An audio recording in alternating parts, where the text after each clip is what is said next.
Yeah, But talk to me. That's What do you think the nasty Clippers should do right now? Should they run it back, or is it time to blow it up? well, you have to go back in history, the NBA book, the historian, and you have to watch this shit as it begins. In hindsight, everybody can admit it was bad, but 99% of people make that deal regardless. You get a chance. 100%, Riff. No, there's 100%. there's idiots, John. So you got to remember, that's why I say 99% because there is people that are not, you get Kawhi. Kawhi says, "You get me my boy PG, I'll come." No brainer. You do it ASAP every time. Every time the bubble happens, right? And Way off P is born. way off P is indeed born. You blow a 3-1 lead. I didn't think that was their year to win, though. I think the year that was really their year to win was that 2021 year. You're right. Where You're they right. went to play Phoenix. I thought the way Kawhi was playing, the way Ty Lue was out coaching guys, the way PG started to kick it up, they felt like the connection was there. I thought that was T-Man was on the scene. Reggie Jackson was having some games. I thought that was really the year where it's like, okay, wait a minute. The Clippers could actually make a run to the finals. They can see the Bucks. Then Kawhi goes down. And then that's just the beginning of multiple stories of the same shit going on. Kawhi goes down. But then PG goes down. PG comes back for the play-in. But then, boom, they lose in the play-in. Then PG's hurt. Then Kawhi's hurt. Now PG gets hurt. And that injury wasn't really his fault. So you can't fault him for that. PG just got hurt, landed wrong. Then Kawhi, he tried to play through the knee injury. I don't know why people are acting like he's not hurt. He genuinely tried to play through he still had 30 on a bad knee. Nuts. But this is a failure. I'm not going to sit here and be oblivious to the fact that it's a failure. This is 100% a failure. You built this team to win a championship. You built this team to win multiple championships. And the reason why I'm one of the people that call the Lakers tenure with LeBron a disappointment because they built that team to win multiple championships. So Come thank on. you. Come on, Joel. Sorry. Come on, bro. What? I thought it was Tenier. Yeah, it was never It's Tenier. It'll never be Tenier. Oh my God, Joel! You're just gonna double down on being a prick? Go ahead. No, it's fine. Thank you, Dehls. I needed that. The Clippers didn't win one chip. So just like how we look at Brooklyn, we have to look at the Clippers in the same way. Complete, utter dog shit failure. Now, the next question, should they run it back? I mean, Ballmer has never shown that he wants to rebuild. He's always been pretty aggressive in his moves. He's always been, I want to keep this team as competitive as it can be because in reality, it brings him a lot of money. And they're bringing in a new stadium. PG and Kawhi are due for money in about a season or two. I think Ballmer will probably, because this team, as much as they might not win a championship, we can't acknowledge that they're not competitive. This team is a competitive, consistent playoff team when they're healthy, when they got their guys. They make series competitive. We saw before Kawhi went down, this series would have went 6 or 7 games with just Kawhi. We can only imagine what it would have done with PG. So I think Ballmer will probably stay aggressive. I think he'll continue to make multiple moves to keep this team in the hunt, to keep this team playoffs hopes alive. And at this point, you can't really get anything for Paul George and Kawhi. So I don't see the benefits of trading away them, especially with these injuries. Kawhi's knee made it even worse. His value drops again. PG with this injury, his value drops again. They're getting older in age. They have a bunch of old players with big contracts. So I just see him retooling and consistently building his team back up to be a playoff contender. I want to respond to what you have to say, and then obviously John and Joel, you guys could go. But it's interesting because I definitely agree with your sentiment that Ballmer is not the type to rebuild, retool. However, if you look at the last couple of years and the disappointment that's been not being able to have both Kawhi and Paul George on the court at the same time, outside from the bubble year, and ironically, that was I agree. Their best chance to win was that 2021 season where Kawhi did end up tearing his ACL that series against the Utah Jazz. They ended up winning regardless. That team was that good. Paul George was playing at the level that you had anticipated when Paul George was acquired by the Clippers. The reason why I feel as if, though, you need to try and rebuild and retool is because I am under the belief that you can trade Kawhi Leonard and still get assets that are beneficial for this team in the future. I still am under the belief that if you trade Paul George, you will get assets that are beneficial for the future. And it's sad. It's sad. And I say this as a Laker fan, as someone who does not like the Clippers by any means.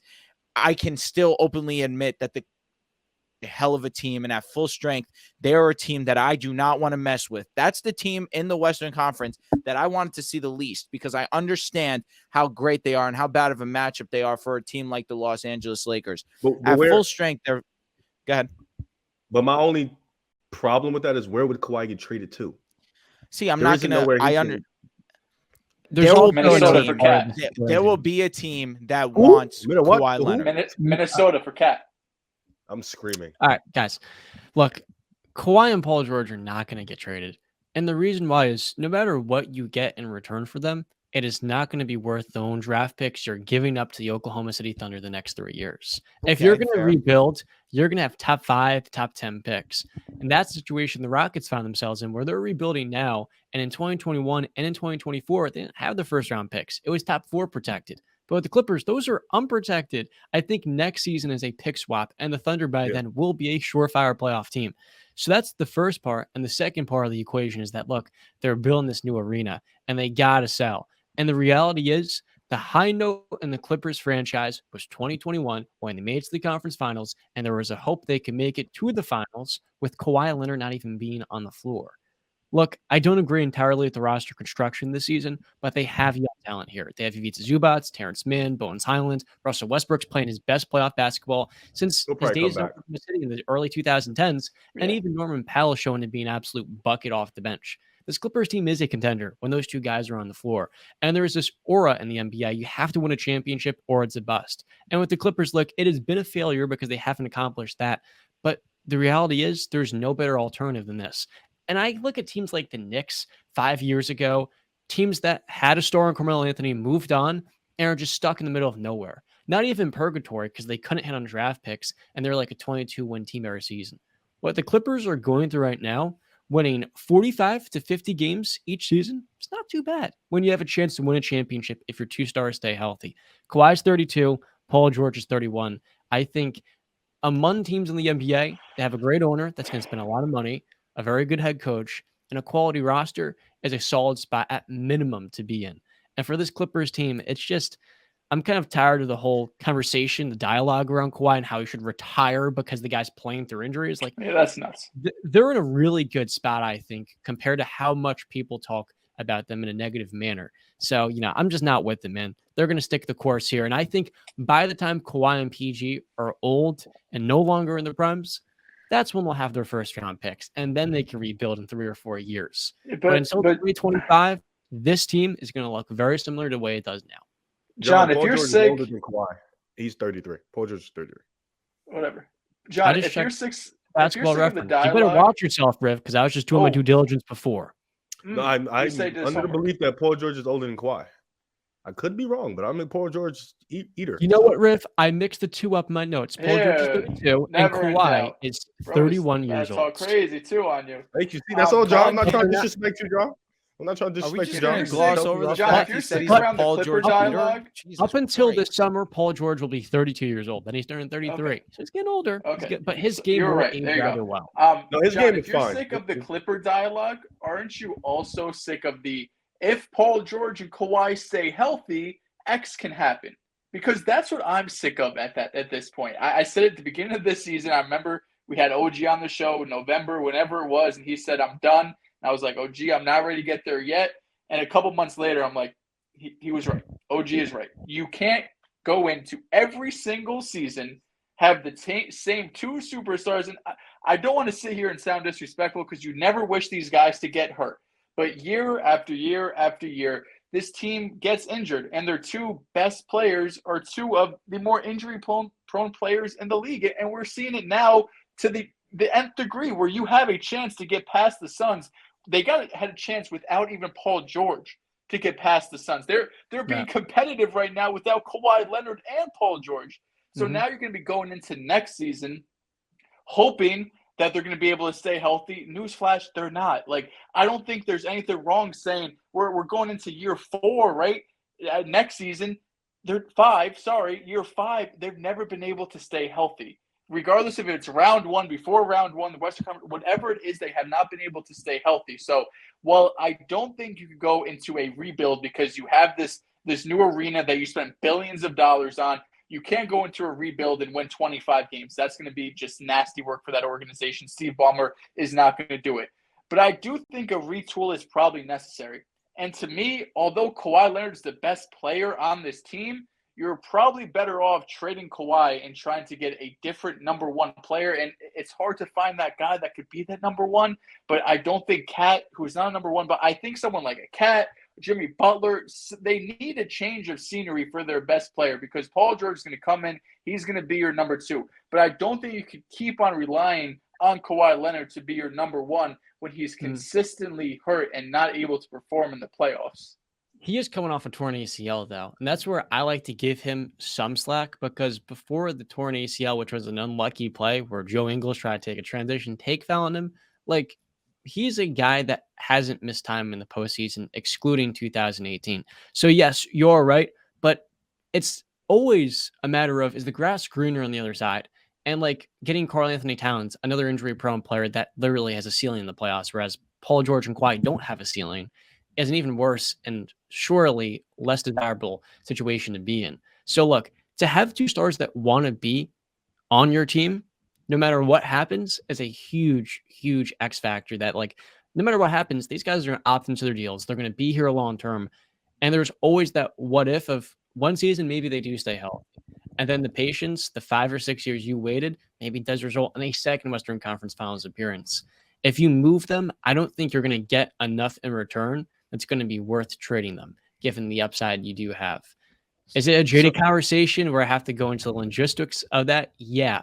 But just in terms of what's the better option here, there is none. This is the option. I don't think it's that terrible for as much as it is disappointing that they haven't been able to stay healthy up until this point. So, Riv and John, you guys are both on the same assumption that you keep Kawhi, you keep Paul George, and just hope for the best. Absolutely. No, I think I'm just going off of Ballmer's mindset. And, like, I completely forgot about the Clippers haul that they trade. I forgot they were. So, it's like, Yeah, they're in debt to OKC. Even if you want to rebuild, you're practically giving OKC more additional picks. So, I think the best bet is to be competitive. You have to be for the time being. The worry is, though, at the minimum, you don't have first-round picks at all if you decide to keep Kawhi, you keep Paul George, and your ultimate goal of winning a championship never comes true if these guys aren't on the court at the same time. So the way I see it, and the way that the Brooklyn Nets approached it was, hey, we traded all of our picks to acquire James Harden. We then traded James Harden. We then traded Kyrie Irving. We then traded Kevin Durant, understanding that Houston still has all of our draft picks. But what's going to happen? Now we still acquired enough assets that we're going to remain relevant, and we still have a boatload of draft picks that we're going to use to benefit us. I think the Clippers could take that same approach. And another thing, if you guys are on that belief that, hey, we're going to write it out with Paul George, we're going to write it out with Kawhi Leonard, then are you guys on the same side that, hey, let's write it out with Zion, or are we going to trade Zion while we can? Because if you're going to write it out with Paul George and Kawhi, who are older, obviously proven in the playoffs when they're together, they can accomplish a ton. But Zion, a younger cat who that we understand that when he's healthy, when he's on the court, he is one of the best in the game. Mm-hmm. Are you guys on that side? Hey, let's write it out with Zion, or let's move. Because if you guys are going to stay, you're on the let's write it out. We're with you. Let's write it out. Because what is Zion's value in this current point? Wait. See, that's why I know. That's why I said this, because I know Riv is on the, hey, you got to move on. Yeah, but so talk to me. Yeah, I got you. John, don't ever say we ever again. We will never be on the same team. Good. Never. I never want to be on the same team. Never. Yeah, I know, John. Yeah, I know. What's the name? I think it's that's two different cases because, like you mentioned it a little bit, Kawhi's, when he plays, he's a little bit more proven. Obviously, playoffs, we know how Kawhi gets. And with Zion, he's missed 98% of his NBA career already. It's kind of like he just started. So, and you can probably get Zion can give you more value than Kawhi and PG, I think, combined, honestly. Like Zion is much younger. He's more dominant. He can still change his diet. He can still change his game. As for Kawhi and PG, this is them. This is who they're going to be. Kawhi's knees are done. Like, they've been done since Toronto. There was a report, like I read some report that he's had bad knees since Toronto. They're never going to get better. So this is what's going to be. You just have to hope the injury happens never or somewhere before or some shit. And then PG, it just shit that happens to PG be freak accidents. So I'm sorry for him. I really be feeling bad. Shit just happens to him. It's just freak accident. But for Zion, he's much younger. So that plays a part. His contract is a little bit less than both of them, so that also plays a part. He doesn't get paid as much as either guy, and he's more. There's more unknown with Zion's ability and potential, so that's why it's a little different than for the Clippers case.